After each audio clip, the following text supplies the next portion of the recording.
Aujourd'hui, le sujet de la vidéo va être un petit peu différent d'habitude. En effet, pas de petites loutres ou d'impressionnants casoars, non. Peut-être par le passé, lors de l'une de vos balades en pleine nature, il vous a été possible d'apercevoir un étrange type d'énergumène. Couché, assis, à genoux ou contorsionné dans des positions improbables. Mais rassurez-vous, il n'y a pas d'inquiétude à avoir. Car il est possible que cette personne ne fasse même pas attention à votre présence.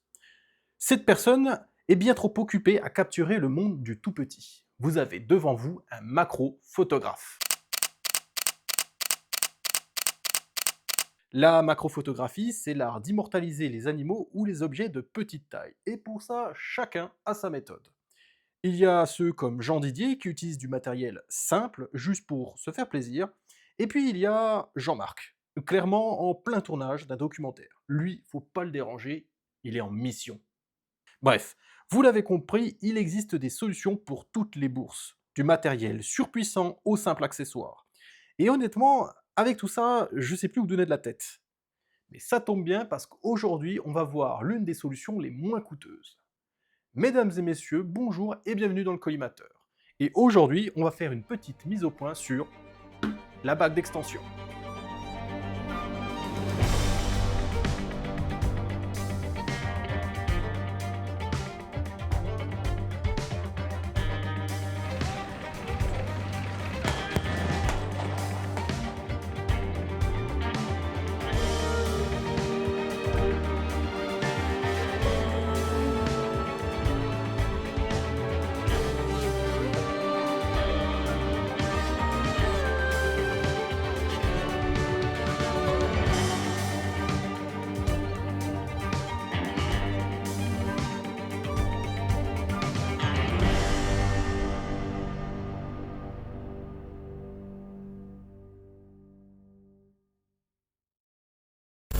Bague d'extension, tube d'extension, bague d'allonge, tous ces termes désignent la même chose, à savoir un dispositif qui permet de réduire la distance minimale de mise au point de votre appareil photo.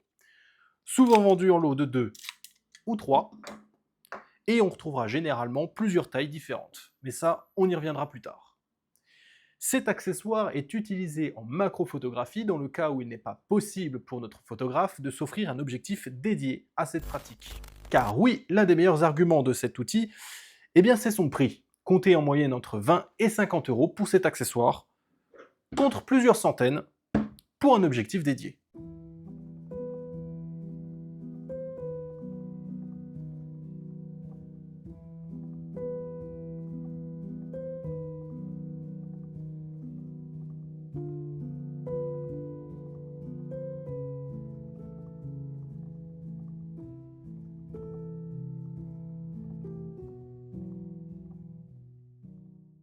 Mais alors, comment cet accessoire arrive à réaliser la même chose qu'un objectif dédié? Comment ça fonctionne? Eh bien, c'est ce que nous allons voir dans la prochaine partie.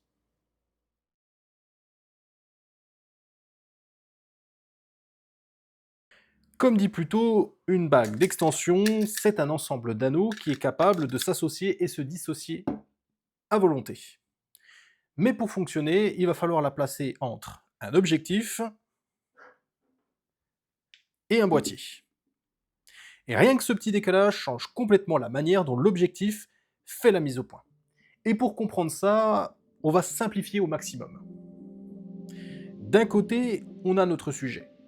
Et pour être visible, tout objet renvoie de la lumière, soit en la réfléchissant, comme par exemple une feuille au soleil ou encore un miroir, soit en l'émettant directement, un petit peu comme l'écran sur lequel vous êtes en train de regarder cette vidéo.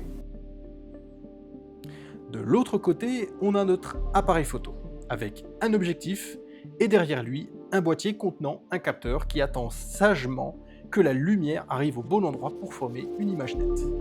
Quand on photographie un sujet à une distance normale, l'objectif peut faire la mise au point sans problème. Mais si on se rapproche de trop, en dessous de la distance minimale de mise au point, l'objectif n'arrive plus à projeter une image nette sur le capteur. En autofocus, l'appareil patine. Et en manuel, c'est flou, quoi que l'on fasse. Pourquoi? Parce que chaque objectif a une limite physique. Il ne peut pas faire la netteté en dessous d'une certaine distance. Il n'est tout simplement pas conçu pour ça. Et c'est là que notre bague d'extension entre en scène. En éloignant l'objectif du capteur, la bague change la position du plan de netteté. Dit autrement, elle oblige l'objectif à faire la mise au point plus près que ce qui est prévu. On perd la mise au point à l'infini, mais on gagne la possibilité de photographier le monde du tout petit. Mais attention, c'est à double tranchant. Plus on ajoute de bagues, plus on éloigne l'objectif et plus on augmente le grossissement. Mais attention, plus on ajoute de bagues, plus on réduit la possibilité de photographier à bonne distance. Bon, maintenant que tu nous as expliqué comment ce dispositif est censé fonctionner, il sera peut-être temps d'aller voir si ça marche vraiment ton truc, non? Oui, tu as raison. Allons tester tout ça.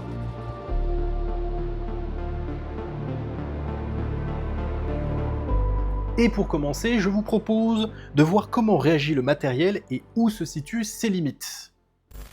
Pour ce faire, rien de plus simple. Avant d'aller dehors, je vais réaliser une série de photos avec mes différentes bagues en intérieur. Cela me permettra de maîtriser mon environnement et surtout la lumière, car l'un des défauts de ce genre de dispositif, c'est la perte de lumière.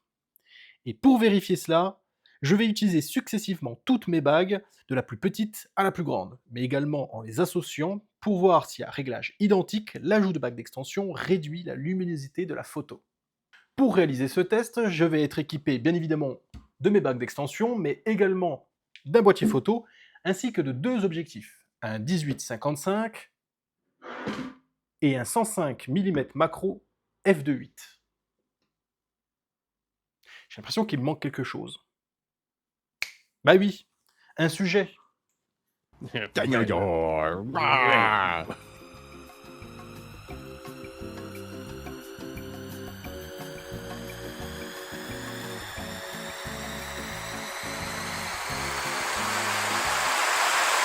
Bon, vous vous doutez bien que je ne vais pas vous laisser regarder l'intégralité du test en temps réel.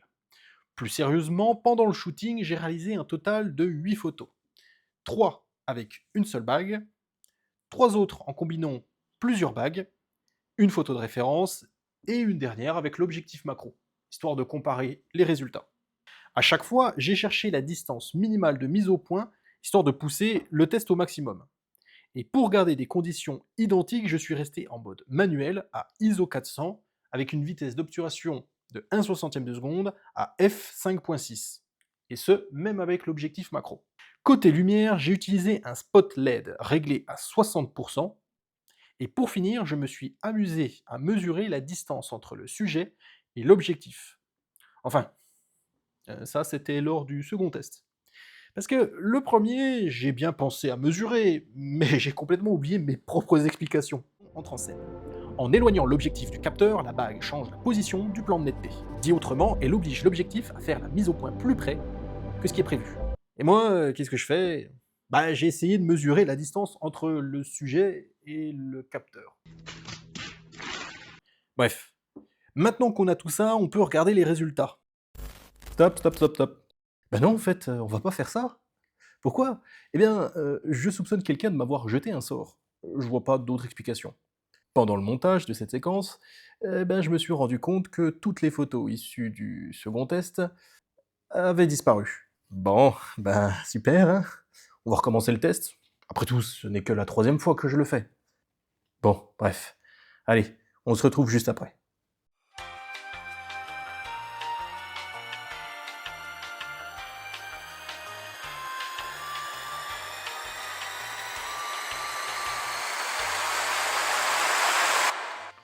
Bon, voilà, le nouveau test est terminé. On va pouvoir regarder de quoi il en retourne. Alors avant d'aller plus loin, toutes ces photos sont brutes, elles n'ont pas été retouchées. Qui dit nouveau test dit aussi nouvelles conditions de prise de vue, d'autant que je n'ai pas pu reproduire le test dans le même environnement, donc par rapport à ce que j'ai dit un peu plus tôt, cette fois j'ai réglé mon appareil à ISO 320 avec une vitesse de 1/60 de seconde et une ouverture à f8. Et j'ai réalisé à nouveau 8 photos avec la même configuration que j'ai décrite plus tôt dans la vidéo. Pour faciliter la comparaison, je vais vous montrer ce que je considère comme ma photo de référence, à savoir celle sans bague d'installer. Et de l'autre côté, toutes celles réalisées avec les bagues. Bien évidemment, la première chose que l'on remarque, c'est le zoom que j'ai obtenu. Comme je l'ai expliqué dans la partie fonctionnement, plus on ajoute de bagues, plus on peut se rapprocher de notre sujet. Et évidemment, plus il sera grand. Il suffit de regarder la première photo ainsi que la dernière pour s'en rendre compte. Dans notre cas, la tête de ma figurine de Compsognathus ne tient même plus dans le cadre. Deuxième constat, notre profondeur de champ est ridiculement courte. Bon, avec mon sujet actuel, on s'en rend pas forcément compte car je l'ai pris de côté et il a assez peu de relief. Ce qui fait qu'il est presque parfaitement net. Dans le cas où on veut que la totalité ou une partie du sujet soit nette, cela peut être difficile car en se rapprochant de cette manière, il sera très compliqué de faire une belle mise au point. Et ce n'est pas en ouvrant à f22 que cela va vraiment changer.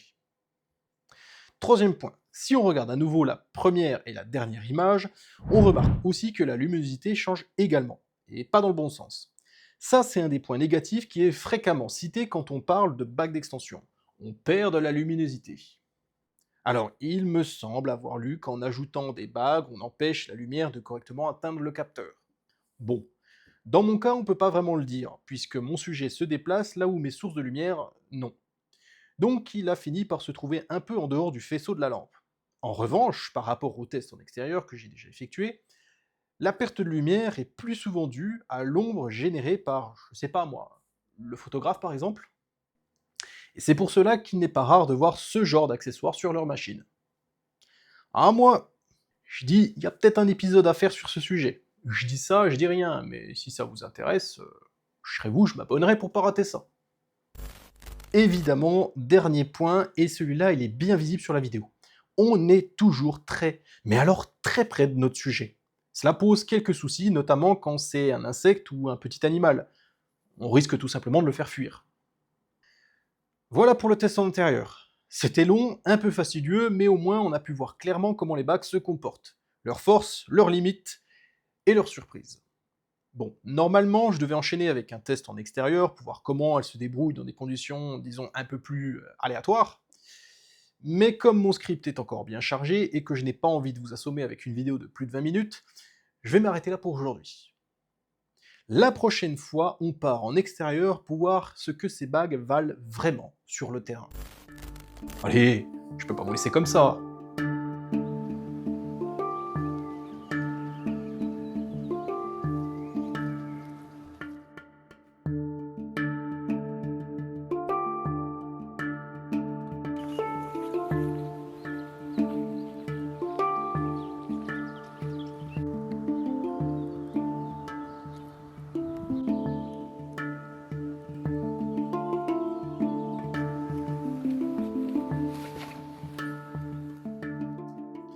On se retrouve très vite pour la deuxième partie de cette vidéo. On va partir en balade et peut-être répondre à la question, les bagues d'extension, bonus ou malus? Bref, abonnez-vous si vous ne voulez pas rater la suite. Quant à moi, je vous dis à la prochaine.